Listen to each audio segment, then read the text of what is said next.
to Gyaru0.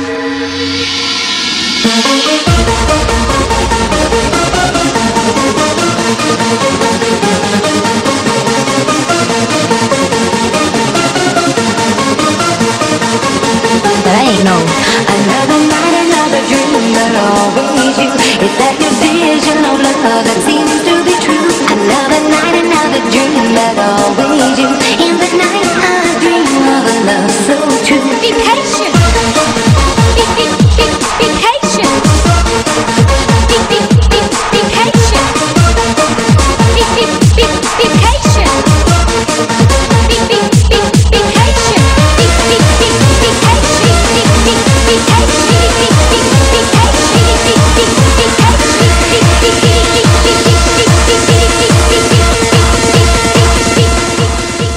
Hi there. A couple weeks back I promised to make a video explaining exactly how and what things I did to be able to study in Japan for 2 years. Now, at that time I heard that I would probably get my letter of eligibility and would be able to get my visa in August, and it was a bit delayed, so I was a little bit worried, so I postponed to make this video until I had some certainty that I would get it. Now, I received a mail that my letter of eligibility is being sent, has been sent to Holland, so I will receive it this week and probably can go to Japan within the next 2 or 3 weeks. Now, a video containing exactly why I wanted to do this and what things I had to do is probably too long for one video, so I will split it up into 2 videos. Hopefully, I will be able to upload it both videos on the same day. And in this video, I will mainly talk about exactly how I got the idea and why I wanted to do that. One reason why I wanted to study Japanese here in Holland is because the university advertised with that you could get a scholarship to study in Japan for 1 year. Now, that seemed very great, considering that Holland doesn't have the relationship with Japan that we can get working holiday visa. Now, to my disappointment, I figured out that you were not able to go to Tokyo through my university, which is very weird, because the university that I go to here in Holland has very close connections with many universities in Japan, and it's actually quite well known in Japan, the university here in Holland. But the thing is that a reason why I could not go there is because the scholarships to Tokyo were only available to master students and not bachelor students. So I had the opportunity to go to Nagasaki, Kyoto, Yamagata, and a few other places. But I figured out, I noticed in like the second year that I 100% wanted to go to Tokyo for a year and not really somewhere else, because I explained that in another video that I wanted my home to be in Tokyo so that I could explore you know, all the places in Japan, but where that I was at ease, that my home was still in Tokyo, the place that I loved so much, so that I could return there anytime that I wanted. But at that time, I still thought, yeah, you know what, I'll just let it be and I'll try to go to Nagasaki or someplace else. However, during that second year, I also noticed that my enthusiasm for that study and for the university actually dropped quite a bit. And it wasn't necessarily that I wasn't interested, you know, in the Japanese lessons, but the thing is, and this was my own fault, the complete name of my education is that Japanese language and culture, and not Japanese language alone. But in the first year, you get quite a lot of Japanese language lessons. You have around 12 hours a week, and the tempo is incredibly fast, and you learn so much during the first year. You even had people who quit the study because they thought it was too much language and too little of culture things. But in the second year you only have 6 hours a week, and in the third year you only have 2 hours a week, and the rest are all cultural things. Now obviously I love to learn about the cultures of Japan, but something doesn't feel right really when I'm here in Holland and I'm looking at the vacation photos that my teacher took when he was in Japan for a pilgrimage, to learn about that and not really use it in my daily life here in Holland. I think that if I would be in Japan and would learn about that, it would have a much greater impact, because I would be in the country where that actually happens. I might run into someone who does a pilgrimage one day, and I can really use that information and do something with it, and not here where it's more my teacher who is showing off his vacation pictures and explaining little things about him. And that's also one of the issues that I have with my universities, is that, or not the university, but my study, is that some of the teachers are very incompetent. And I thought about that statement for a while, because it's easy for a student to say that his teacher is incompetent. It happens a lot on high school. It's always the teacher's fault and blah blah blah. And I thought long and hard about it, and misreading or misinterpreting the study as mainly a language course. It's fully my fault. But you have a few teachers that are absolutely awful. We have a teacher that has an incredible resume. He's been an actor, model, very smart, has done different studies, and the thing is, he actually really thinks he is so much better than other people. If you've seen that movie about the about the guy who created Facebook, that's also a guy who is so smart that he thinks he finds himself better than the people around him. And that teacher is the exact same thing.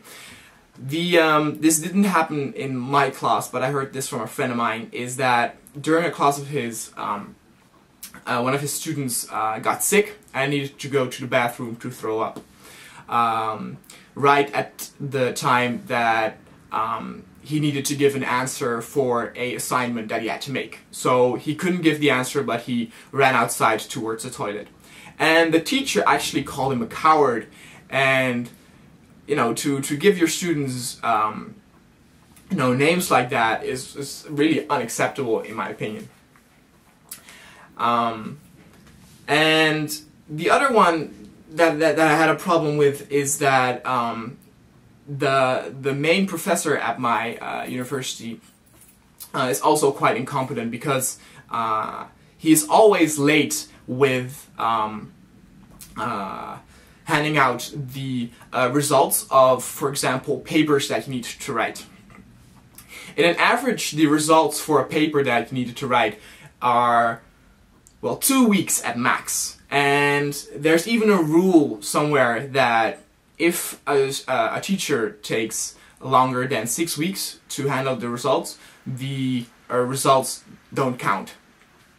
And I heard from the students who had him the year before I had him, that he was always so late with handing out the results. And indeed, he waited around 6 weeks to hand out the results, which gave people who needed to do a resit very little time to do that.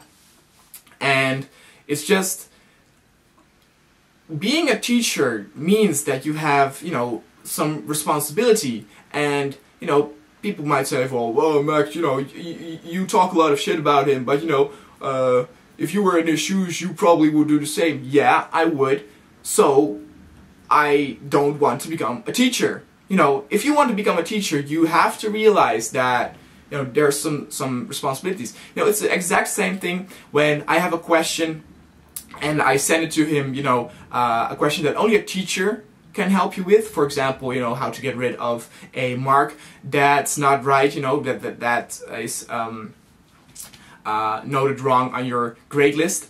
And you know, if you don't get a reply for the last for the next 2 weeks, that is completely unacceptable.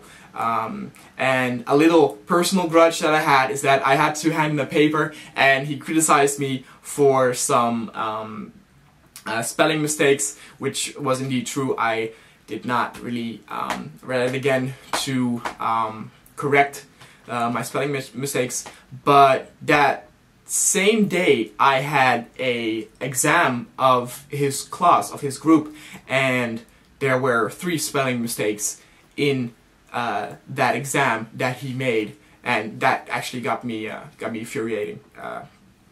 I'm very frustrated. And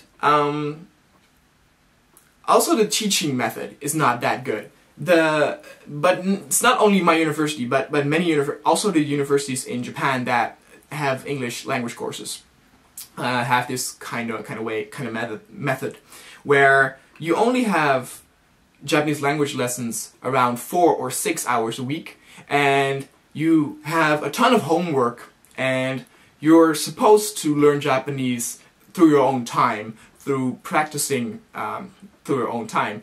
And I think that is doable when you're in Japan, where you need to use Japanese every day, where you hear it every day, so that you know, you pick it up much faster. But here in Holland, you don't use it that much. It's much more difficult.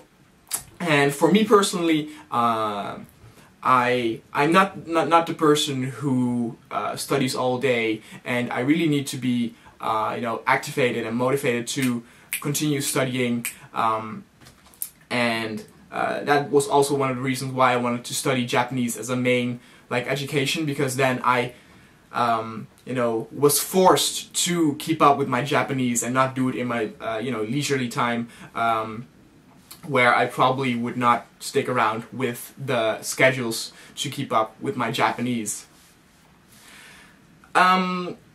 Because of that, and the fact that I wanted to go to Tokyo, that all weighed in, and on a certain day I made an appointment with my conversation teacher, which is a very nice guy. Actually, not all my teachers are assholes. Well, actually, what's pretty funny is that the conversation teacher is Japanese, and almost all my Japanese teachers are very nice, and I would say around 1 or 2 Dutch professors are very nice, but the rest are pretty much not that good. They're very smart though. They're very smart, but they're just not, you know, I don't think they're good teachers. But I had a talk with my conversation teacher, and he talked to me about the opportunities that were available. If I could afford it, I could go get a student visa, which would let me study for 2 years in Japan at either a university or a language school.